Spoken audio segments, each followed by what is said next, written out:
It's our way too early wide receiver rankings coming up on The Flex. You are now listening to The Flex on the Fantasyholics Podcast Network. Subscribe now and tune in every week for all the advice you need to win your fantasy football league. And now, your hosts, Josh Rodriguez and AJ Kelly. What's going on, everybody? Welcome to The Flex presented by Fantasyholics, your new go-to podcast for redraft leagues. Today, we're going to give you our top 15 wide receivers heading into the draft season. But before that, you can follow Fantasyholics on Facebook. Just type in Fantasyholics, on Twitter at Fantasyholics1, and on Instagram and TikTok at Fantasyholics Podcast. It's not just us. It's not just The Flex on the network's feed. Be sure to tune into the Fat Boys Dynasty Podcast for your dynasty needs. And Seth Berger hosts DWF, Defense Wins Fantasy, for your IDP leagues. We have more shows coming in. I think starting next week. I'm not sure. I do have to touch base with the team on when that show will be starting. Don't want to announce it too soon just yet, but we do have more shows coming down the pipeline. I'm, of course, joined by AJ Kelly. AJ, how you doing, man? I'm great, Josh. How are you? I'm doing good. We did our running back rankings last week. It didn't go as smoothly as I thought it would for me. Pulling back the fourth wall a little bit. There's, just got to touch up on a few things here and there. But, I'm getting into it, getting into fantasy football season. That's what takes you. You warm it up. You do your prelim rankings there, and then you polish them before. Right? Yeah. That's why I call it the way too early fantasy football rankings, because I know that by draft season in August, I'm going to be changing up a little bit. We'll see, especially after these preseason games that are about to start. So. Yeah, a lot's going to change. You got teams reporting to camp this week, so you're in the last week of July. By the time you're last week of August when you're drafting, first week of September, a lot of moving pieces. That's right. And, these rankings that we're doing today, they might change as well. But you know what? It's July. You guys want some fantasy football coverage, and we're going to give it to you. But first, before we do that, let's go pole dancing. You know you want it. It's time to go pole dancing. Get your mind out the gutter. We're talking about social media polls. My goodness. All right, it's time to go pole dancing. We put up 2 polls on our network's Instagram page at Fantasyholic Podcast, and you responded. We kept it light this week. Again, 2 questions. Typically, we go for 3, but just 2. We are an interactive podcast. We do want you to participate in our segments as well and call in and interact with us, and this is a way to do so. So let's get started with question number 1. What position do you typically start in your flex? Coming in first place was running back with 59%, followed by wide receiver at 34%. I threw in tight end at the end, 7% at tight end. I guess you stack Kelsey with Mark Andrews or something like that. I guess that can be pretty valuable in some leagues. But those were the results. AJ, what do you think of that? Yeah, first off, the tight ends, like you said, if you're taking Kelsey and Andrews at the turn round 1, 2, that's a viable reason to be starting 2 tight ends. But otherwise, I don't think you probably should be starting 2 tight ends. I think it depends on your leagues. Obviously, if you're in a full point PPR, the wide receivers that are going to catch a ton of passes, you get guys like Hunter Renfrow that catch a ton of balls, but maybe aren't the big play guys elsewhere that they're going to get a bump in the rankings. So you're more likely to try to start them in flex where you're drafting. We talked about it a little bit in the draft strategy where I do like to go running back, but I'm also ready to go best player available. I vary from league to league if I want to do a running back or a wide receiver, just as I think you should. Know your league, know your scorings, let that determine your starting lineup. Don't get hard-coded in to say, I need to be starting a running back. Josh, I'm talking to you. Oh, man, I knew you were talking to me. It's hard for me not to want to start a running back. I draft each of my teams to start a running back in the flex, but as the season goes on, obviously you make adjustments to your team, and there are times, obviously, I do start a wide receiver at the flex position, but I always have the intention of starting a running back. I build my team to start a running back in the flex position. I always think to myself, if my running back in the flex is better than your RB1, I'm probably going to beat you that week. That's just the way that I think. That is when I have the most confidence with my team. I really strongly still believe that if you have solid running backs in your lineup, you're probably favored to win your matchup. You're talking about, now if you're starting 2 running backs in the flex, you're talking about 60 to 75 touches off the bat immediately, depending on which running backs you have there, if you have workhorses and if you draft high running backs. So to me, I think that's an incredible advantage that you're going to have going into your matchup, regardless of what the PPR format is, even if it's 0.5 or a 1 point PPR. Running backs catch passes now. It's not like they just carry the football. I know you have your Derrick Henry and whatnot, but most of them are involved in the passing game in some way, shape, or form. So to me, I understand the PPR argument, but I'm always looking to at least start a running back. And then as the season goes on, I make my adjustment. Let's move on to question number 2. And it is, Is it necessary to take a wide receiver with one of your first 2 picks? This was split right down the middle. 50% said yes, 50% said no. AJ, how do you feel? I say no. I don't go into any draft thinking anything's absolutely necessary, even if it is a full point PPR league. It's a passing league, which, yeah, that puts the premium on those top tier wide receivers where you can say, okay, I want to come out of there. But you have teams where a third wide receiver is a viable starting option, things like that. Whereas if you have everyone in your draft going receiver and there's a run on the board, you could take a strategy where you could say, okay, I'm going to stack all these great running backs and I'm going to get valuable receivers later in the middle rounds. And then my running backs are better than anybody else's. And my receivers can keep up in a format that they might need to. Yeah, I agree with you, AJ. I would say no, not for the simple fact because I like running backs. I know that's the easy thing for me to say. And if you know me, that's what you think I'd say. But also, I think it depends on your draft. I think how everyone's drafting, like you said, AJ, if everyone's taking a wide receiver, like you're going to have a valuable running back in round 1 or round 2 that you can take. I do agree with the strategy of maybe taking the best player available, and maybe sometimes that's a wide receiver and sometimes that's a running back. I don't think you necessarily need a wide receiver in the first 2 rounds to win your league or to have a successful draft. I mean, there are so many wide receivers on the back end. I think in the late rounds, maybe 6, 7, 5th rounds, that you could probably get good value that could be wide receiver 2s and turn into wide receiver 1s. You don't know that. I think there's plenty of value back there, especially in a passing league. So I say no.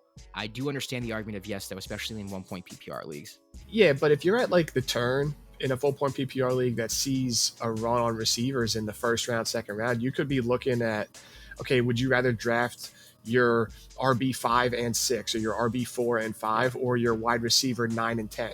Do your overall rankings and see where they fall. Take your player from that. Don't just get handcuffed in the idea that everyone's ripping off these receivers. I need to get in there. You can stack the running backs and be fully set elsewhere. I agree.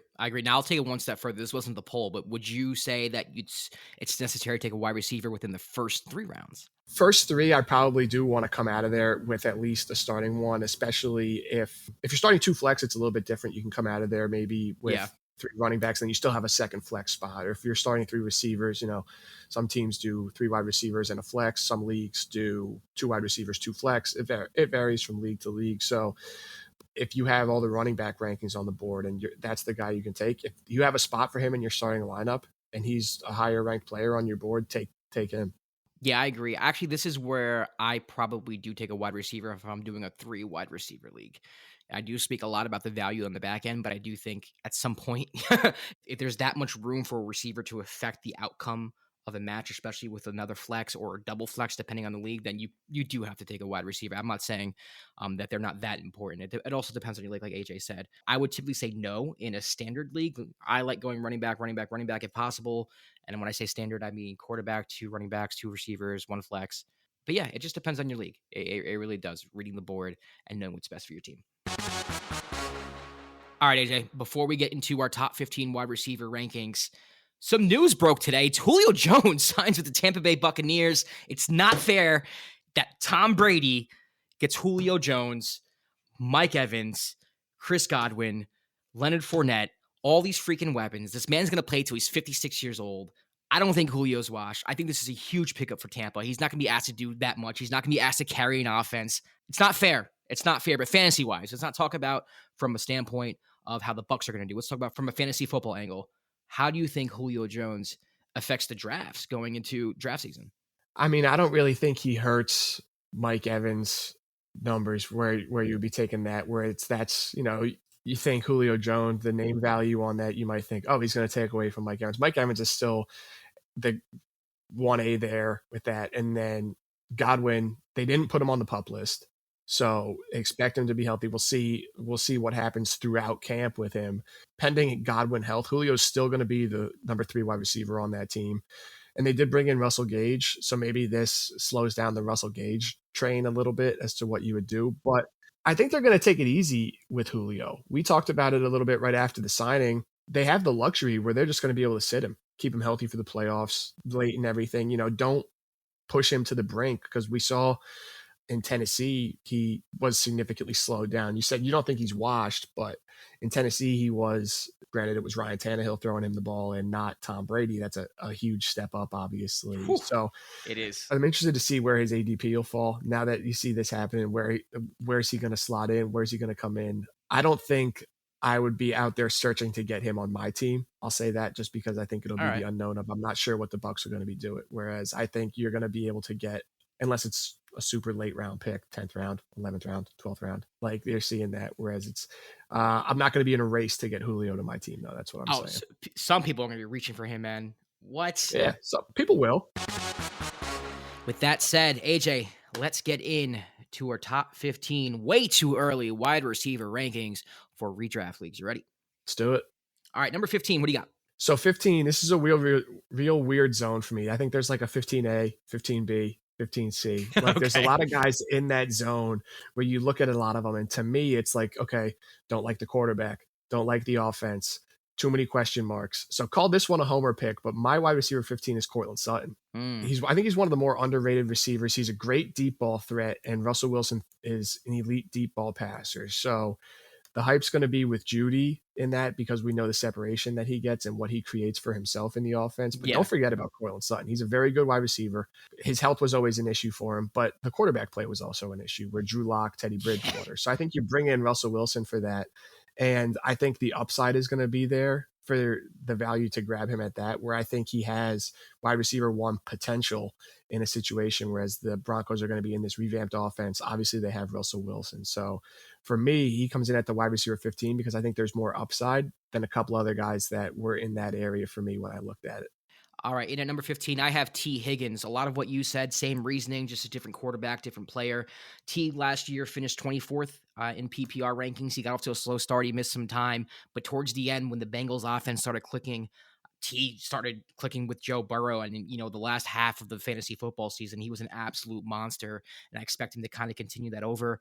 Of course, having Jamar Chase and Joe Mixon on the same offense, you're going to succeed some points to them and some yardage and whatnot to them, but I do expect him to be a solid wide receiver 2, maybe even wide receiver 1, depending on how that offense clicks this year.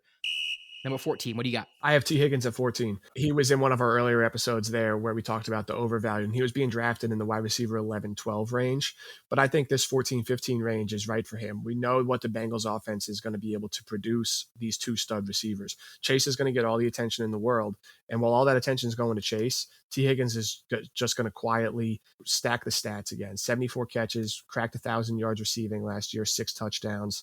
So it's just a matter of where the touchdowns are going to go in that offense, I think, but you're still going to see a large amount of production from him to garner wide receiver 14.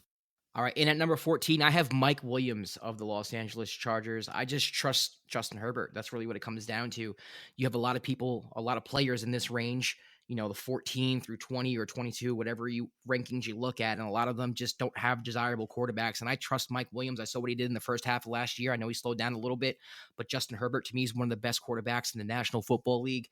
I have a personal bet with Justin Herbert throwing the most yards this year, so hopefully that happens. And I think Mike Williams will be a big part of that. I mean, he's a big play threat on every single play. He did show his potential. He did fulfill his potential last year, and even though he slowed down a little bit, I expect him to have a big year this year as well. Maybe not explode onto the scene as he did last year in the first half, but I do expect him to be consistent, and I do expect Justin Herbert and that offense to be consistent. And to me, consistency is probably the most important thing in fantasy football. It's what you look for. So I trust Mike Williams to be my wide receiver 14. 13, what do you got, AJ? First off, I like Williams. He was probably the toughest leave off my list. He comes in at my wide receiver 16. That was one of the ones that I was toying with to get him in there at 15. So I agree with everything you just said about him. But at 13, I have another guy that was featured on our Overvalued podcast, and that's A.J. Brown.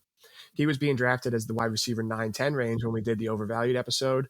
And I said then, I don't expect him to take the leap because he's going from a run-first offense in Tennessee to another run-first offense in Philly. But I still think he has the talent and he's going to have the play level to keep him in this range where wide receiver 12, 13, which is what I think you should expect from him.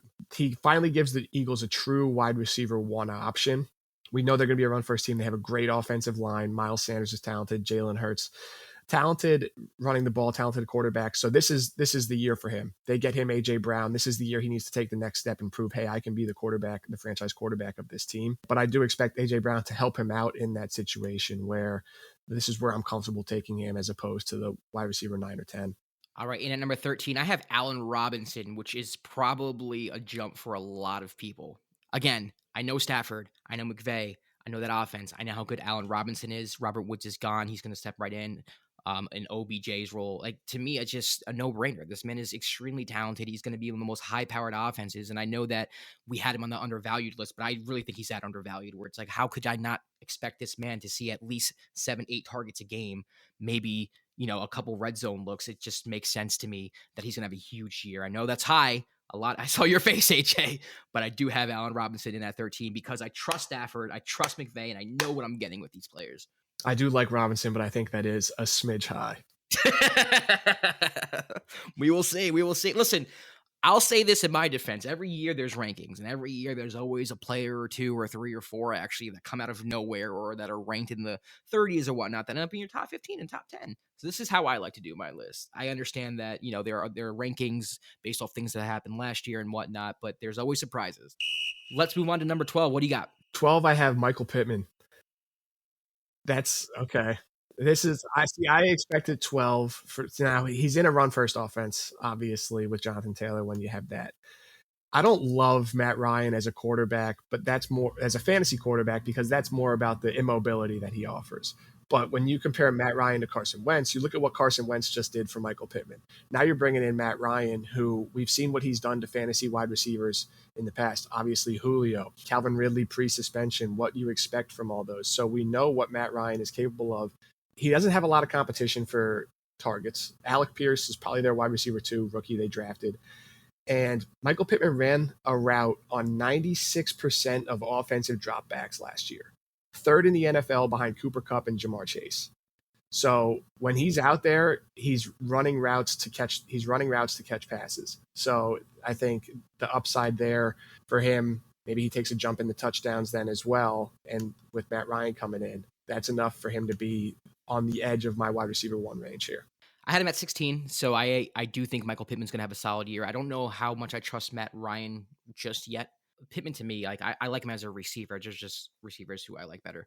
So that's why I just decided to put him in 16. My number 12 is CeeDee Lamb, and a lot of people have him in their top 10. I like CeeDee this year. AJ, you look disgusted with me. Absolutely disgusted with me. CeeDee Lamb, listen, it's more an indictment on the Cowboys than it is CeeDee. I like CeeDee a lot. They have James Washington there. I know some people are kind of high on him as a sleeper. I'm not too much. Michael Gallup, I think, should have a decent year. You have Zeke and Pollard. I just like other players better. I know that sounds kind of simplistic, but the people who I have in front of him, I think he's going to have bigger years. I don't expect the Cowboys offense to be that consistent this year. I think that there's going to be a little bit of confusion with Zeke and Pollard and running the football and what to do with whatnot. It happens every year with the Cowboys. Dak struggles against good teams. There's always some type of confusion. It's more of the fact that I don't trust the Cowboys offense to be consistent this year, and that's why I dropped him down to 12 and just trust other wide receivers over CeeDee Lamb. If anybody out there sees another wide receiver ranking with CeeDee Lamb lower than 12, I need to see it. I need to see it. I think that's the lowest you're going to see him this draft season. Surprises, man. You got to do surprises in your rankings because if you don't, they're going to be wrong. All right, number 11, what do you got, AJ? My 11 is DJ Moore. I love DJ Moore. I think he's quietly one of the better receivers in the league. You look at his stats, he's over 1,000 yards receiving in each of the last 3 seasons, and you look at who his quarterbacks were. Now, I think Baker Mayfield is an upgrade. I do expect him to beat out Darnold, win that job. And DJ Moore last year, 93 catches, 1,100 yards. Now, 4 touchdowns is his big bugaboo. 4, I think, is the highest in his career, if I'm not mistaken. That's his highest season total. So he needs to take the jump there, but I expect him to because I do expect Baker to win the job, and I expect the Panthers offense to be a little bit better this year. So for me, he comes in at wide receiver 11. Okay, at 11, I have A.J. Brown of the Philadelphia Eagles. I do trust the fact they're going to get A.J. the ball on wide receiver screens, on slants, whatever you can get A.J., wherever you can get A.J. Brown the ball, they're going to get him the ball. I think he's going to be a huge part of the offense, the focal point of that offense. I think he's going to help Jalen Hurts out a lot. To me, it's more of a volume thing with A.J. You do have other wide receivers like Devonta Smith. I understand that. But to me, I think the Eagles' main offense is going to be predicated around how to get A.J. Brown the ball in space in different ways. And I think he's going to be a PPR dream this year if he can stay healthy. I'm not that high on A.J. Obviously, he's out of my top 10, but I'm pretty high on A.J. Brown. And also, to me, he's arguably a top 5 most talented wide receiver in the league. He's that good to me. All right, that does it for our 15 through 11s. Now we're going to do our 10 through 6. Let's do them consecutively to save some time and to keep the order and to keep our listeners involved. AJ, Your 10 through 6, what do you have? At 10, I have Tyreek Hill. This is a guy you're used to seeing in the top 3 wide receivers, but that was tied to Patrick Mahomes. Now he's tied to Tua in Miami, and I think his talent level keeps him in the top 10 for me. They're going to find ways to get him the ball. We saw Mike McDaniel comes over, and you saw what the Niners offense was able to do last year. Now, Shanahan was the play caller, but McDaniel still had his fingerprints all over that offense. I expect him to be able to get the ball to Tyreek Hill, to be able to make plays, keep him in as wide receiver 10. 9 is Keenan Allen for me. Cracks the top 10 for me with reliability. He's a phenomenal route runner. 1,100 yards last year, 6 touchdowns, and it's more so everything you said about Mike Williams being with Justin Herbert. I trust Herbert in that one, and I think Keenan Allen should catch 100 balls again this year. 8 is Deebo Samuel. You expect to see him in the top 4 after the production he had last year, but a lot of his production came out of the running back position. Now, the Niners drafted this Davis Price guy, so we'll see how much of that is that going to cut into Deebo's running back play? And how's the offense going to change with the switch to Trey Lance? They just announced today that, we know they were trying to trade Jimmy G, but this is Trey's team now is what they said. So that's why Deebo is at my wide receiver 8. 7 is Mike Evans. Talked about it a little bit in the Julio section. He's still the guy there. Gronk gone. He has 27 touchdowns in the last 2 seasons combined, and he still has Tom Brady throwing in the ball. So that's enough for me to put him at wide receiver 7. And 6 is Stephon Diggs, and that's just Josh Allen. Diggs had the second most red zone targets behind Kupp last year, and the Bills just drafted James Cook, but we know they don't love running the ball down there in the red zone. They're going to leave the ball in Josh Allen's hands, and he's either going to throw it to Diggs or he's going to run it in for himself. So Diggs is my wide receiver 6. All right, here's my 10 through 6, and this is a hot take. This is probably the hot take that I have, the biggest hot take, maybe, of my list. Number 10, I have Courtland Sutton. Courtland Sutton of the Denver Broncos. I think Russ is going to kill it with Sutton. I think he's going to love Sutton in the red zone. I think he's going to love Sutton deep. That deep ball is beautiful. Russ's deep ball is fantastic. Courtland Sutton, to me, as long as he stays healthy, I think him and Russ are going to connect. I know Jeudy, a lot of people are high on him there. I am high on Jeudy as well. I think Sutton's the better receiver, and I think he goes better with Russell Wilson. When Russ scrambles, I think Courtland's going to be able, along with Jeudy, but I think Courtland's going to be able to find space and make plays along with Russell Wilson. I really like this a lot. I am calling Courtland Sutton top 10 wide receiver in fantasy football. And at number 9, I have Mike Evans. He drops a little bit. I had him at 6 before this Julio news. I'm not going to lie. I dropped him down a little bit. And it's not because I think Julio's going to make that much of a dent. I mean, when you go from 6 to 9, we're talking about maybe like 15 fantasy points. So it's not that big of a deal. Mike Evans is going to have a fantastic year again. I think there are just a lot of mouths to feed, especially with Julio there now. Not that Julio's going to take over and be a wide receiver 1, but that's another wide receiver that's going to get some targets from Tom Brady. Julio's going to have his typical 4 touchdown game. That always happens somehow, some way. So to me, he might fall victim to that a little bit, but I still expect him to be very consistent in a top 10 wide receiver. Number 8, same as you, Deebo Samuel. Trey's team now, I don't know what we're getting from Trey Lance. The 49ers don't know what they're getting from Trey Lance. You hear them talk about Trey Lance, and they seem to kind of be, I guess this is Trey's team now, and he can be great. He cannot be. I don't know. But a lot of his production last year came from the running back position. And, he's not going to be doing that this year at all, I think, because that's what he wanted to negotiate into his contract, and he wanted to make sure that he doesn't do that. I don't see him really running the football at all this year. He's talented. I think Brandon Ayuk probably sees some more love this year as well. So I still think top 10, but I'll put him at 8. And at number 7, I have Tyreek Hill. Tua, I don't know if I'm sold on Tua, but I am sold on Tyreek Hill's ability to create offense in other ways, where it's like you can run a sweep with him, you can run a reverse with him, you can throw a wide receiver screen with him, you just got to hit him on 3-yard slant. There's different ways that you can get Tyreek Hill involved in the offense where he can actually break one. And I think, the Dolphins are going to find a way to make that happen. You don't have to go deep with Tyreek every single time, even though, Mahomes and Tyreek connected all the time on that. I think the Dolphins are going to be a little more creative. You have to be with Tua, and I still think he's going to be successful in that role. And at number 6, I got Keenan Allen. I mean, he's a guaranteed 100 receptions in my mind. And it's just whether or not he gets in the end zone or not. There are times a lot last year where he just didn't get in the end zone, but he got you in double-digit points just for the simple fact that he caught the football. It's just whether or not how many touchdowns he's going to have. And I do think Justin Herbert is going to have a huge year. I have Mike Williams at my 14. I have Keenan Allen, and at my 6, because I do think there's going to be a lighter workload with Eckler there. I think the receivers are going to see a little more pay dirt this year than they did last year. But yeah, Courtland Sutton, number 10. Got to ask you, AJ. You gotta love that, right? You're a Broncos fan, so maybe that hot take made me a little happy. I love it. I thought I was a little bit bold putting him at 15, where that was Yeah. what I was looking at. So to hear you, I was not expecting him to be on your top 15 list at all, let alone in your top 10. So I love it. Yeah. I mean, listen, let Russ cook, baby. It's a new offensive coordinator. So they bring in Nathaniel Hackett. We see what he did with Aaron Rodgers. They're going to throw the football. I think Russ wants to throw the football. And, they do have a run game there. I'm not saying that Javonte and Melvin aren't going to eat either. I think that offense is just going to be really good. I think the Broncos are going to be really good, too, in general. Just got to believe in Cortland, man. I'm trying to think of anything that surprised me. Your list didn't surprise me at all so far, your year 10 through 6. We actually pretty much had the same players, just in a different order. Yeah, that's kind of what I was expecting. Like I said, I was surprised to hear Sutton on yours. And then I thought I was a little bit higher on Keenan Allen, but then you come out there too, and you have him even higher on your list. I like Allen.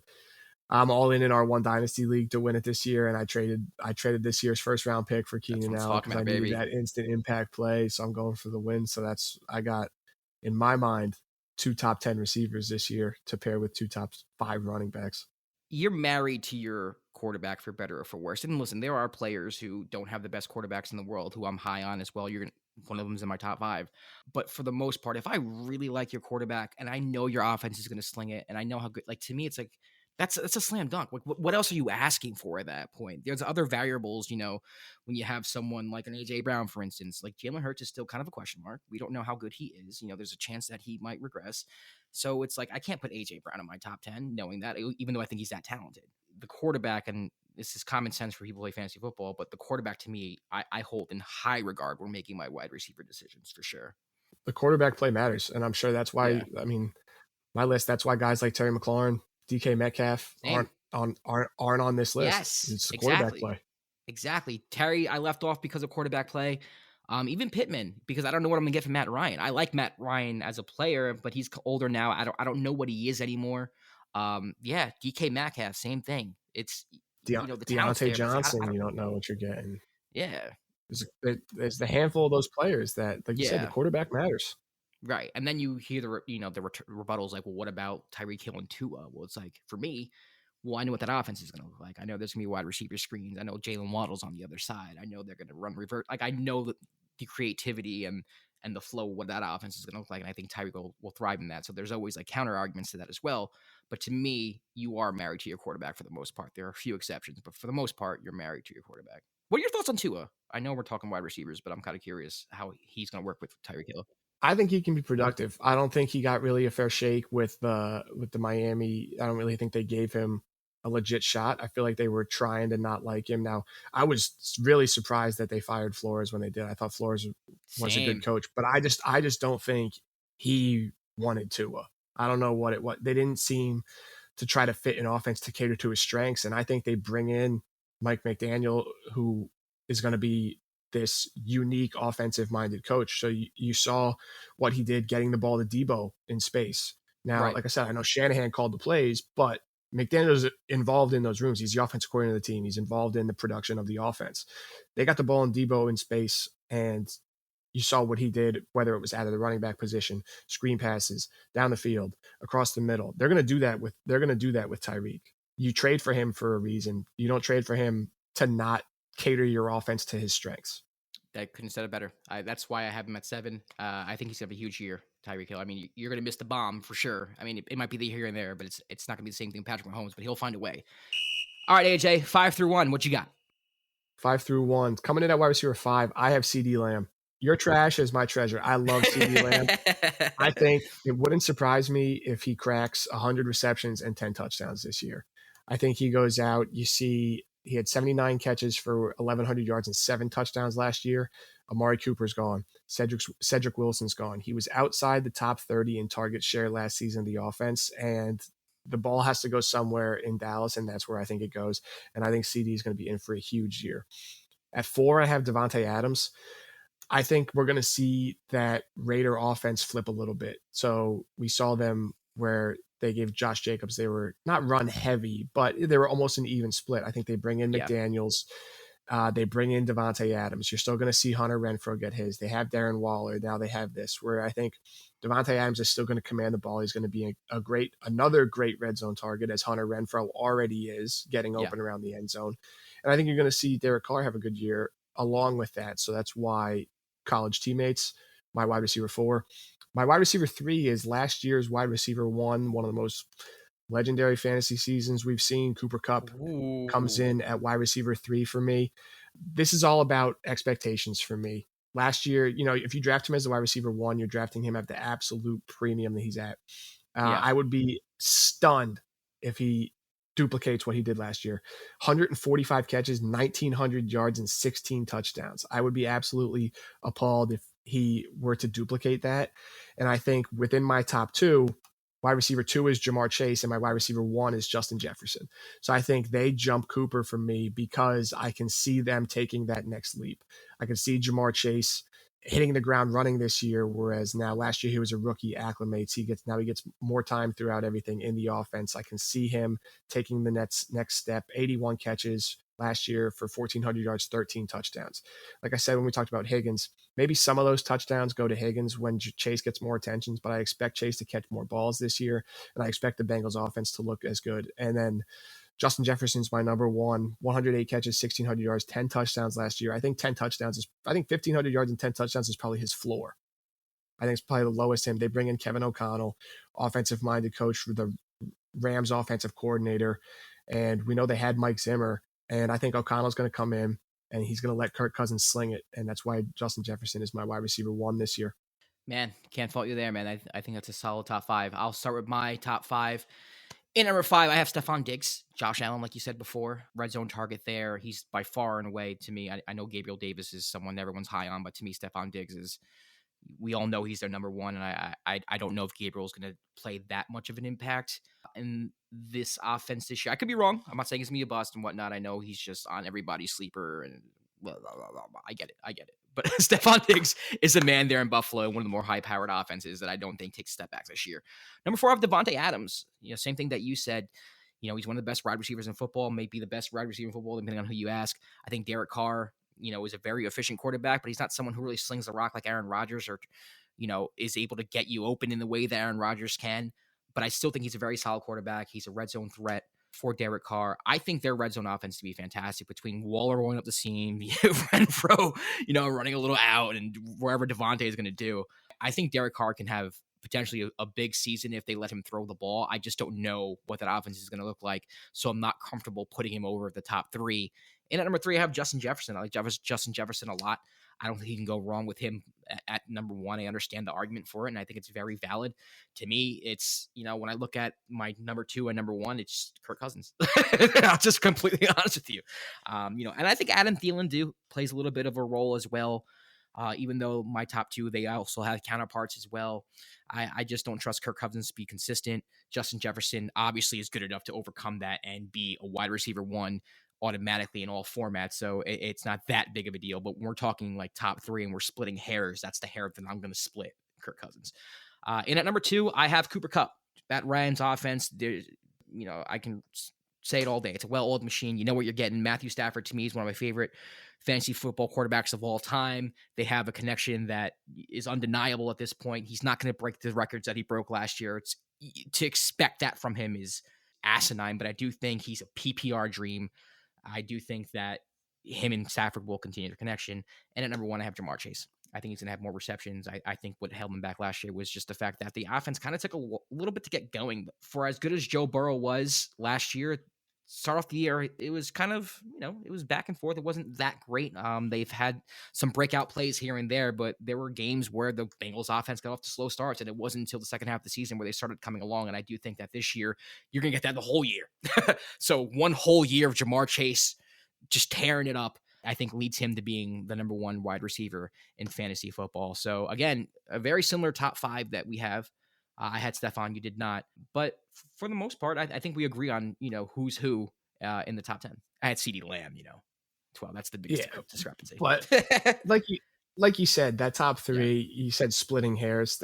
That's what you're doing. Like you could just say, and my wide receiver 1 for the year is all 3 of those guys, because that's just, you could rank any of those top 3 any which way you rank them. No one's going to fault you. That's just, they're the consensus top 3, and it doesn't matter who you have 1, 2, or 3. You're really just splitting hairs with that.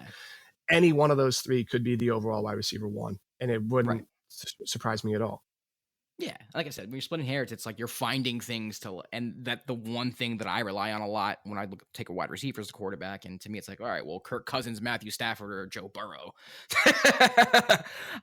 So yeah, we'll see. I mean, again, if you were to tell me like you just did that Justin Jefferson would be the wide receiver one in fantasy, I'm not going to fight you over it. You can make a solid case. To me, I think the more interesting conversation is like the 10 through 15 to 10 through 20. That range right there is very interesting because I think that's where you make your money. I think that's where you win your leagues. And it was very interesting to see what you had. And you and I pretty much had similar opinions on that, even though we ranked them a little differently. The Pittmans, the Higgins, the Mike Williams, like we pretty much see it there because we were talking before the show. We think there's a dead zone right after like 15, 16 with your DK Metcalfs and your Terry McLaurins, not because they're not talented, but just because of quarterback play. Yeah, like you said, it's really the quarterback plays. That's why I had such a hard time getting to 15. You look at that, and you got Deontay Johnson, Terry McLaurin, Brandon Cooks, DK Metcalf, Amari Cooper. That's when you're getting into that range. It's okay. What are you going to get from the quarterback? Even down into Darnell Mooney. I like Mooney this year, I think, as a top 20 wide receiver, but that question mark is there about the quarterback for every single one of those players, which when you get to the other range where look at what we just rattled off in our top 5, 7, 10 range, those are all consistent quarterback plays. Kirk Cousins is getting some slander here from you, coming off a career year. Yeah, I know. But listen, he produces fantasy wide receivers. Like, I mean, Thielen and Jefferson are players in fantasy football. So I could trash Kirk Cousins all I want, but at the end of the day, Thielen and Jefferson are beasts. But that just goes to support the idea that, like you said, where the quarterback does matter, because you look at all those guys that we have in our rankings where, they're all great players, but they have a great tandem at at quarterback that they're paired with. I don't want to say it doesn't matter how great of a wide receiver you are. It doesn't matter how good you are, but quarterback makes a difference. That's where you see that wide receiver 2 range from 24 to 17 for me is a lot of guys that I think are very good wide receivers. And the question marks are around the quarterback position, which is why I didn't feel comfortable bumping them up onto this ranking. Yeah, I mean, I'd rather have Al Robinson than a DK Metcalf this year. I'd rather have an Allen Robinson than Deontay Johnson this year. I'd rather have an Allen Robinson over a Brandon Cooks. I know he's not the number one. Obviously, Cooper Kupp's number one there. I get that. But to me, I know what I'm getting. I know what I'm getting every week with that offense. I know what I'm getting every week with Allen Robinson. With Brandon Cooks, it's like quarterback play. You don't know what that offense is going to look like. They're awful to begin with. You don't know if they're going to get blown out. It's going to be 48-0 by the third quarter, and he's not even playing in the game. So to me, that's important. You got to think of those things as well. Is the team good? Are they in competitive games? So to me, like you see that also, where it's like these teams that I'm picking, like they're mostly good competitive teams as well. I think that's a reason why a lot of them end up being high in these rankings as well, because they're playing in competitive games, or you're throwing the football and there's action. And I don't know. That's just how I look at fantasy football. It's a mixture of a lot of things, but I would rather have an Allen Robinson than the number one quarterback for number one wide receiver for the Seattle Seahawks. Who would you rather have, looking at it from this is, I feel like this is a good comparison for this, DK Metcalf or Juju Smith-Schuster tied to Patrick Mahomes? You take Schuster? Okay. Yeah, see, and that's where it makes a difference. Metcalf's a better wide receiver. Metcalf, you're not going to argue Metcalf's a better wide receiver far and away. But Drew Lock, who's been throwing the ball? Drew Lock or Geno Smith? Right. And I can make the argument that Juju Smith is going to be the number one receiver there outside of Kelsey, in Kansas City. So, you're going to give me Juju Smith-Schuster with Patrick Mahomes and an Andy Reid-led offense? Yeah, I'll take that 100 out of 100 times for sure. And I think that's just the prime example of what we're saying, where it does. That's what matters in the rankings. That's what you got to think about. I'm sure down the line we're going to go over like, hey, do not draft list. I think I just gave you a big hint as to what I'm looking for when I do not draft somebody or have them on that list. So for now, if you want, you can follow the podcast, the whole podcast network. Just subscribe, rate 5 stars. You can follow us on Facebook at Fantasyholics, Twitter at Fantasyholics1, Instagram and TikTok at Fantasyholics Podcast. Like I said before, it's not just our show on the feed. We have other shows as well. The Fat Boys Dynasty Podcast for your dynasty needs. Seth Berger hosts DWF, Defense Wins Fantasy, for IDP leagues. Just make sure you subscribe. We'll be bringing content all fantasy football season long. We do redraft. Like I said, the Fat Boys Do Dynasty. There's just different types of content for different types of leagues and just fantasy football talk in general. And make sure to subscribe to the YouTube channel as well. We'll be doing live mock drafts and bringing you other content. For AJ Kelly, I'm Josh Rodriguez. We will see you next week for another episode of The Flex.